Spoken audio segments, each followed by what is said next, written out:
¿Qué tal? Buenas noches tengan todos ustedes. Estamos en un nuevo live de este espacio Diálogo por la Salud Mental en el Perú.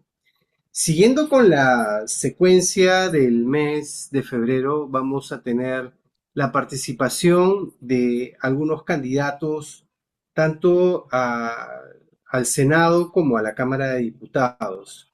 En esta oportunidad estamos iniciando Diálogo por la Salud Mental en marzo con la presencia de Diego La Rosa. Diego La Rosa tiene 25 años, psicólogo de la Pontificia Universidad Católica del Perú, tiene experiencia en participación política universitaria desde los 18 años como miembro de la Unión Estudiantil, donde fue elegido como presidente de esta agrupación el año 2023.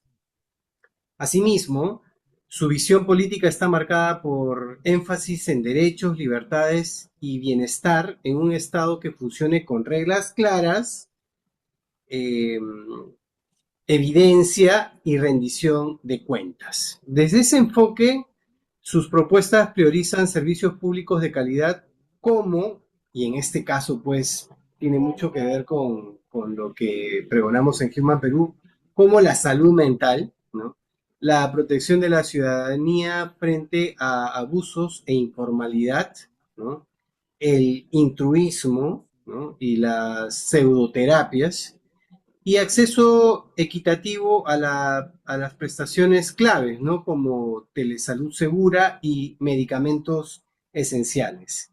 Él es Diego La Rosa, él es candidato a diputado, él va por el partido Primero la Gente por Lima con el número 21. Diego, buenas noches y formularte, enganchar con la primera pregunta, ¿no? Desde el Congreso, ¿no? ¿Cómo ves a la salud mental dentro de la agenda política? ¿Habría alguna priorización de la salud mental? ¿Qué lugar debe ocupar en la agenda parlamentaria que viene? Y, digamos, ¿qué propuesta concreta podrías compartirnos para que se fortalezca la salud mental durante tu gestión? Buenas noches, te Sí, escuchamos. buenas noches. En primer lugar, muchísimas gracias por el espacio. En verdad feliz de estar acá. Un saludo a todas y todas las personas que nos están viendo. Y bueno, quisiera comenzar para hablar del tema de salud mental. Es que tenemos que entender que es un eje transversal. No es simplemente algo que le corresponde al sector salud o al sector educación. La salud mental está y es parte de nuestro día a día, está involucrado en temas de seguridad, en temas de productividad. Tenemos que entenderlo como un eje transversal y por ser este eje transversal necesita ser priorizado. En el 2016, cuando se sacó la ley de salud mental en su momento, éramos uno de los líderes en las regiones, pero hoy en día nos hemos quedado atrás. Tenemos un servicio incompleto que desde el 2024, bueno, desde el año pasado a este año, el presupuesto ha bajado. El año pasado era 2,27% del presupuesto del Ministerio de Salud y ahora es 1,9%. Esto nos hace ver una señal clara de los políticos de ahora, que no les importa la salud mental. Y eso es la verdad, no les importa. O también podría decir hasta que no lo entienden, no entienden la gravedad o lo importante que es y cómo está y cómo forma parte de nuestro día a día. Yo, bueno, particularmente creo que dentro de los primeros 100 días tenemos que crear una comisión específica de salud mental. Puede ser una comisión dentro del Congreso o una subcomisión dentro de la Comisión de Salud que existe, ¿no? Y que sea una comisión que involucre a los colegios de psicólogos, a los colegios de profesionales, para que puedan ayudarnos en estos temas y ver los vacíos que hoy existen dentro de las diferentes leyes. Y particularmente, si me preguntas por una propuesta mía, una de las que yo me siento bastante orgulloso, que a raíz de bastante conversación he podido llegar a esta propuesta, que es el reglamentar el acto de psicoterapia. Cuando tú reglamentas el acto de psicoterapia, tienes tres cosas. Lo primero, eliminas todo el intrusionismo. Hoy en día hay personas que tienen 3 meses en un taller de coaching y creen que pueden tratar temas de depresión, trastornos mucho más graves, trastornos alimenticios incluso. Cuando no es así, cuando las terapias como tal tienen todo un proceso. Y nosotros, incluso los psicólogos recién egresados de la universidad, no podemos hacer ni terapia nosotros. Nosotros tenemos que especializarnos en un tipo de terapia para recién poder ejercerlo. Entonces, no es tan fácil como los coaches que yo he visto creen que es. Entonces, primero, esa ley va para eso. Lo segundo tema es para proteger al paciente. Hoy en día nos olvidamos y hablamos mucho desde el lado de psicólogo, pero los pacientes son los más importantes en este espacio.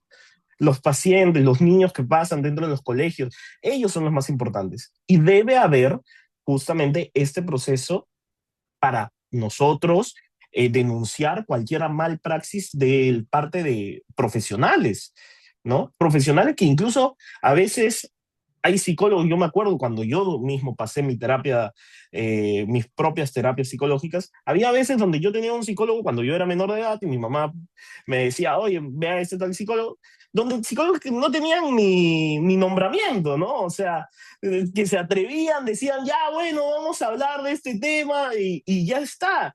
Cuando hay todo un proceso detrás que creo que tenemos que hacer más consciente a la población de ello. Y en tercer punto, es el tema de las terapias que no tienen fundamento científico. Hoy en día vemos terapias de regresión pasada, las mismas terapias de conversión que no tienen ningún sustento, que hoy en día se proclaman como terapias cuando lo único que hacen es dañar a un sector de la población. Entonces, este acto, reglamentar el acto psicoterapéutico nos daría esas tres cosas. Y es una de las primeras propuestas que yo quiero llevar a cabo y creo que teniendo en cuenta que es un eje transversal el tema de la salud mental, debería ser prioridad de todos. Igual hay mucho que trabajar dentro del Congreso. Qué bueno que has mencionado el tema de la reglamentación de la psicoterapia en sí, la presencia de los coach en el mercado que tiene que ver con el bienestar emocional es bastante alta y definitivamente, como dices, por más entusiasmo que uno pueda tener, siempre tiene que haber una base y una sólida formación propia de la ciencia de la psicología, ¿no? Por Tú has supuesto. tocado también algo básico que es el tema presupuestal. Nosotros hemos estado indagando durante estos últimos años sobre la cantidad, el porcentaje que se le asigna a la salud mental. Empezó en un momento con un 3%, después al 2,9%, ahora estamos en 1,9%, ¿no? La implementación de políticas públicas para la salud mental dependen en gran medida de estos recursos que se le asignan, ¿no? ¿Qué propuestas tendrías para fortalecer el financiamiento de la salud mental y cómo consideras que el Congreso puede contribuir a que estos recursos no solamente sean para apagar incendios, sino tengan una sostenibilidad que permita a todos los profesionales en salud mantener, seguir e implementar e innovar en temas de atención de salud mental? Claro, y mira, nosotros, como lo mencioné, hoy en día es 1,9% de lo que es el presupuesto del Ministerio de Salud. Sin embargo, según la OMS, para países que todavía subdesarrollados, que entramos todavía dentro de esa categoría, debería ser el 5%. Y hay todavía una brecha bastante grande, considerable, en todo lo que es el tema de salud mental. Las propuestas que traigo no simplemente se apalancan por querer mayor presupuesto. Es una lucha que voy a tener, no te la voy a negar, que adentro se pueda respetar un 5% totalmente, pero tenemos que también ser realistas y hay que saber que nosotros como congresistas no podemos, yo no puedo ir a hablarle a una persona y prometerle que voy a llevar al 5%. Eso sería mentirle a la cara a las personas. Y lo que ahorita se tiene que hacer es, primero, fiscalización. Y es algo que este Congreso y varios de los anteriores se han olvidado. Una de nuestras competencias como de futuros diputados es del de la fiscalización. En todos estos años, por ejemplo, en el 2025, que fue 2,27%. ¿A dónde se iba ese dinero cuando tenemos centros de salud mental comunitarios donde ni profesionales hay? ¿A dónde se está yendo ese dinero? ¿Queda en las manos del gobierno regional? No lo sé. Pero ahí sí necesitamos psicólogos, necesitamos diputados que quieran y que tengan la salud mental como bandera principal, a que luchen, a que toquen la puerta. MEF, ¿ya le pasaste el presupuesto al Ministerio de Salud?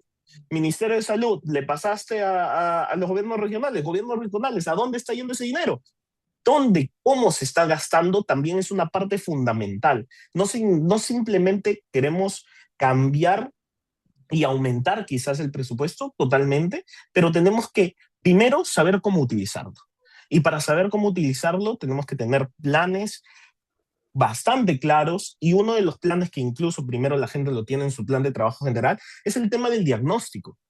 Nosotros como país tenemos que también preocuparnos por una de las partes principales que es el diagnóstico. Y tenemos que comenzar a invertir también en ello. Una vez que se hace esa brecha, se rompe con esa brecha, podemos seguir construyendo desde ahí.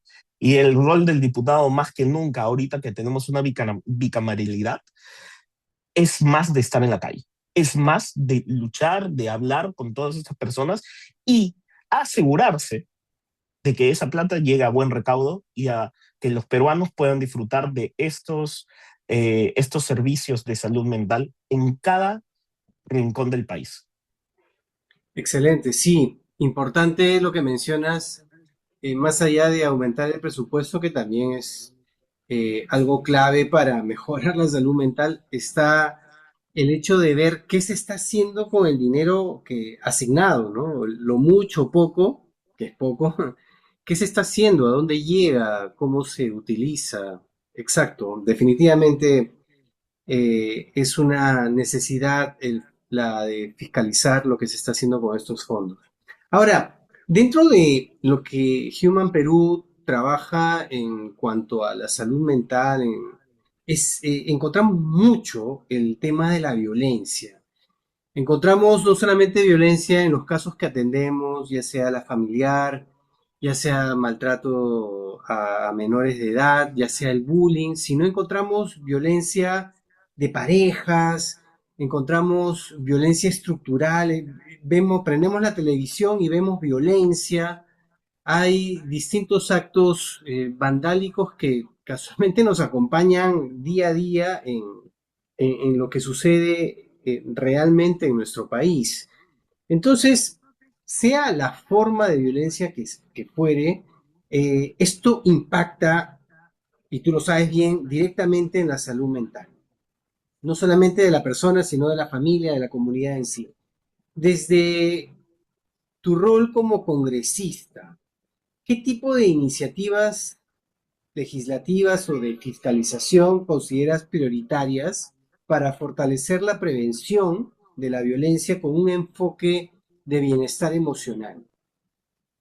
Sí, lo que tú me dices es importante y todavía más aún en un país ahorita que está pasando por una ola de criminalidad brutal, una ola donde en todos los días muere alguien, donde familias completas son extorsionadas y que todo eso también tiene una carga emocional bastante fuerte.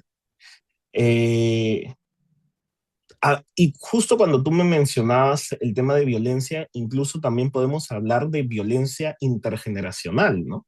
Esta violencia que se va pasando ciclo por ciclo, de, por ejemplo, lo más común que también se ve es el abuso de padre a hijo, ¿no? El maltrato que pueda haber, y esta violencia intergeneracional que sigue repercutiendo y sigue estando dentro del país.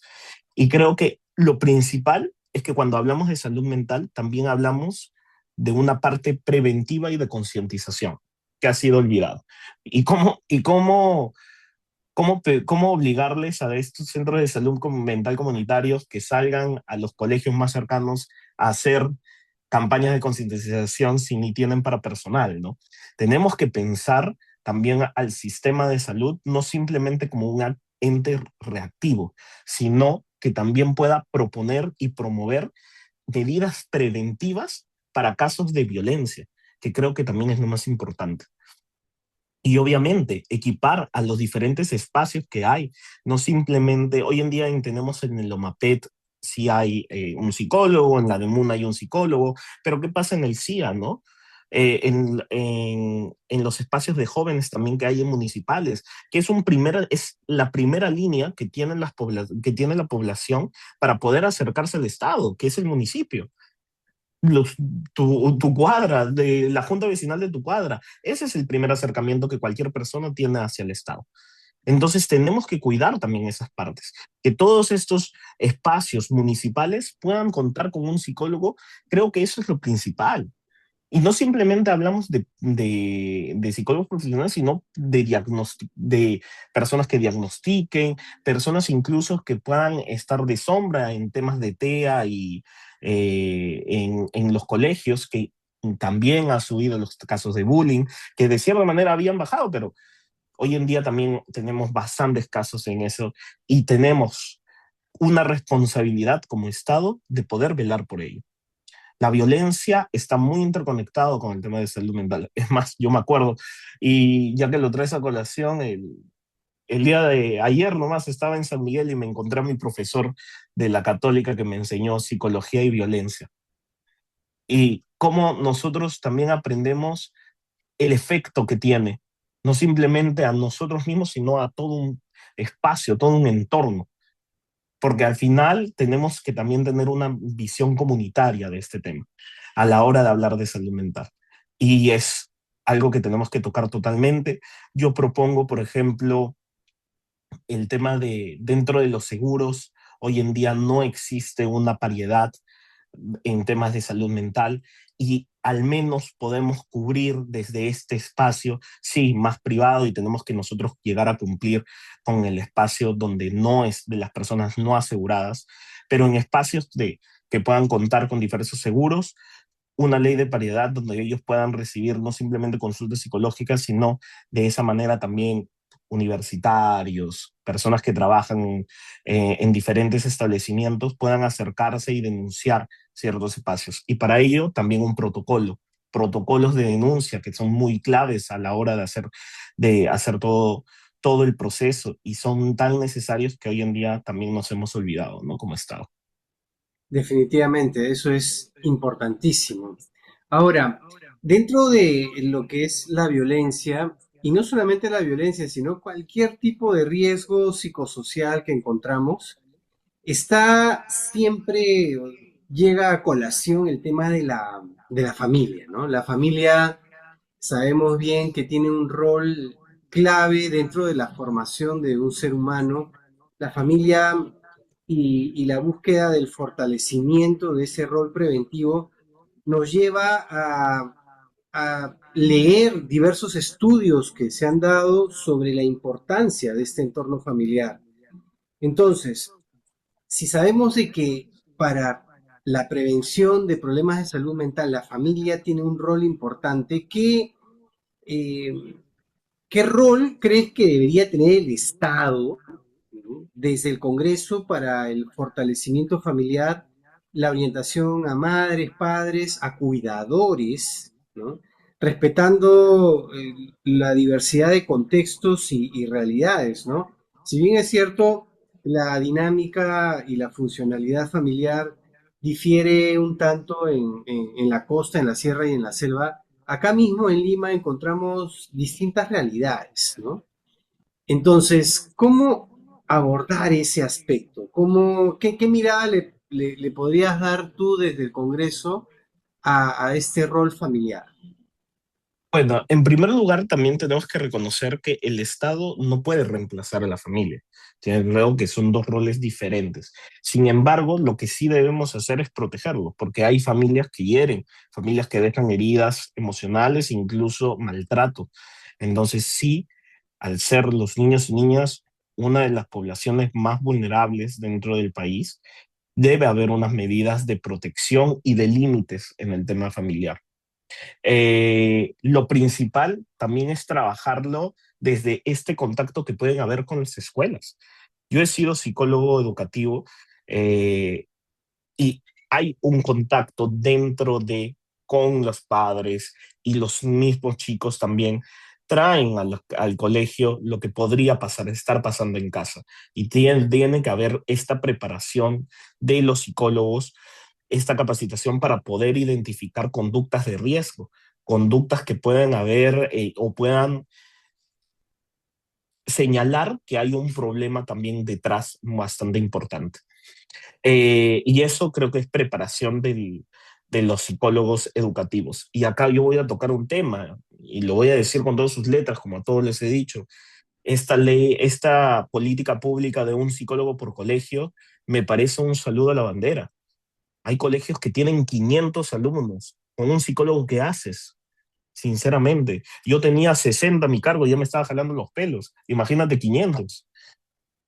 Un psicólogo no es suficiente. Y un psicólogo educativo simplemente, o sea, hay personas con TEA que necesitan terapeutas del lenguaje. Tienes personas que, psicólogos que tienen que ser sombra de ellos. Entonces, hay más profesionales que se necesitan en el aspecto de salud.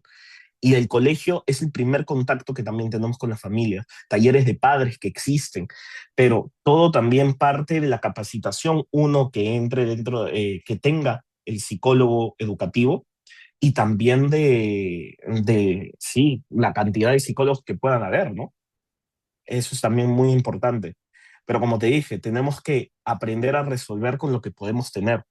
Y ahorita en los centros de salud mental comunitario pueden ser también un gran soporte para para los colegios. Y una cosita así adicional, no quiero, no, tampoco me quiero extender mucho, pero una, una postura que yo tengo personal y algo que yo voy a transformarlo a ley es el hecho de que haya una primera línea donde todas las postas tengan un psicólogo, estas postas donde puedan llegar también no simplemente unas personas, sino cuidadores, familias enteras, y pueda haber más cercanía con el tema de salud mental.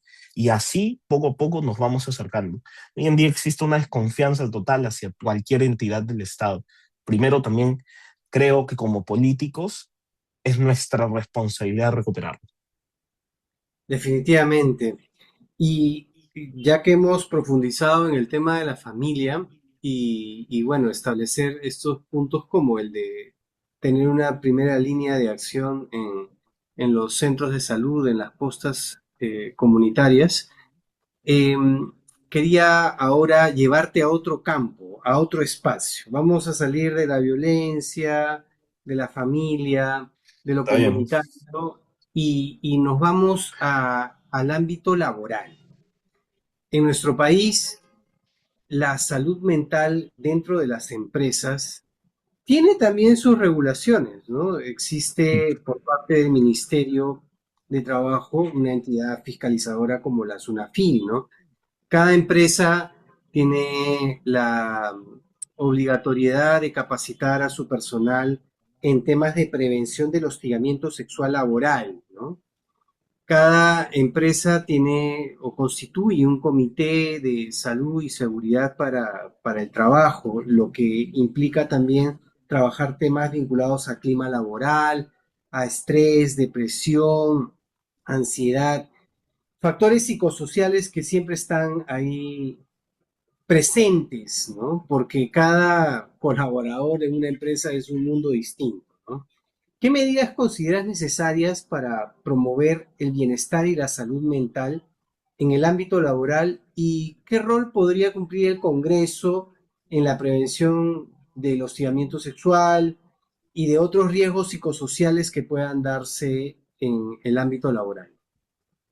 Bueno, primero para poder responder la pregunta tenemos que conceptualizar todo el problema, porque el problema se puede ver desde diferentes direcciones, ¿no? El primero, sí, lo que tú mencionabas, el burnout, que se llama, ¿no? Esta sobresaturación que existe dentro de estos espacios laborales. Y creo, ay, discúlpame, mi gato. Mi gato está, se subió a la mesa, perdóname. Sí, puede haber, llegar a haber una sobresaturación y deben haber protocolos. Creo que eso es lo más importante. No simplemente profesionales que puedan atender, y así, vamos a sernos sinceros.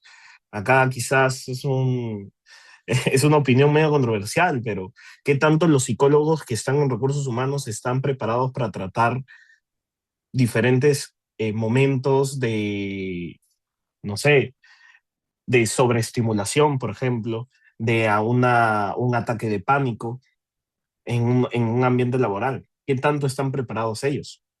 Es algo que también debemos preguntarnos como psicólogos y hacer una mea culpa en el caso de que no hayamos podido como que tener las especializaciones completas. Creo que en los de recursos humanos pueden verse y afrontar espacios bastante difíciles que tenemos que estar preparados.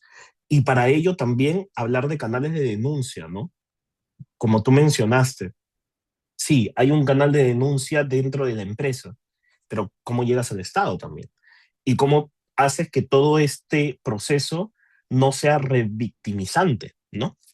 Para eso también los psicólogos deberían estar preparados y capacitados para ello. Pero lamentablemente no todos estamos. O sea, muchas veces cuando entras, y yo te lo digo como joven psicólogo, uno de los principales trabajos que puedes encontrar dentro del área de psicología es recursos humanos. ¿Y qué pasa si nos enfrentamos en estos casos? O sea, yo te digo, o sea, yo yendo a un colegio tuve un caso donde un chico se quiso autolesionar enfrente de 30 chibolos. Y yo estaba ahí solo. Fue un momento de bastante estrés, fue un momento de bastante donde he tenido que saber cómo actuar en ese momento. Pero no todos podemos estar preparados. También, ¿qué pasaba si yo mismo entraba en una parálisis ahí en ese momento? Por susto, ¿no? O sea, no saber qué hacer. También somos chicos jóvenes que entramos a un espacio donde está no simplemente en juego el bienestar de otros, sino las emociones de una persona. Entonces tenemos que ser bastante responsables en eso. Ahora, yo creo que también como congresista una labor importante es pensar en este sector informal, en este sector que representa el 70% del cuerpo laboral, el 70% donde ellos ni seguro tienen ni hay recursos humanos. O sea, entonces tenemos que también pensar en ellos. Y una primera entrada es justamente esta ley que yo te decía de una línea, una primera línea donde haya en las postas también psicólogos, donde haya también una mejor atención en temas de centro de salud mental comunitario, que se vea dónde se está yendo el presupuesto de salud mental realmente. Y esos, para estas personas que están dentro del ámbito laboral, las clínicas, los hospitales, las postas, los centros de salud mental comunitario son su primer vínculo y son su acercamiento, este escape que ellos puedan tener de todo lo que esté pasando en el trabajo que tienen, un trabajo que puede ir contra todas las leyes laborales y que ellos lamentablemente, porque no han podido conseguir un trabajo formal, porque no hay las suficientes oportunidades, etcétera, etcétera, etcétera, han tenido que llegar a ese trabajo porque tienen que alimentar una familia. Y también hay que pensar en ellos. Tenemos que hacer una ley para ellos. Y para eso se tiene que fortalecer no simple el área formal, sino también todo el ámbito de la salud mental en, eh, en el área de salud como tal. Hospitales, centros de salud mental comunitario, los diferentes niveles de hospitales que existen, ¿no? No simplemente en el nivel 3 sino también en el nivel 1 todo lo que son los centros de salud mental comunitaria y lo necesario que es tener los profesionales adecuados en estos espacios. Todo esto nos va a ayudar a nosotros también a poder dar un mejor servicio de salud mental y poder cuidar a la ciudadanía, porque el cuidado creo que debe ser lo principal también. Genial, sí. Completamente de acuerdo contigo, Diego. Y bueno, ya estamos llegando al final de este episodio de Diálogo por la Salud Mental en el Perú. Agradecerte tu participación, desearte los mejores éxitos en tu campaña y bueno, darte pase para que nos puedas dar tus palabras finales, tu conclusión. Eh, el público es tuyo. Muchas gracias. No, en primer lugar, agradecerte una vez más por este espacio. En verdad, qué bonito poder hablar de temas de salud mental. No hay muchos espacios así, lamentablemente, y de verdad aplaudo mucho la iniciativa de Human Perú por este espacio para hablar de candidatos y sobre un tema tan importante que es el tema de la salud mental.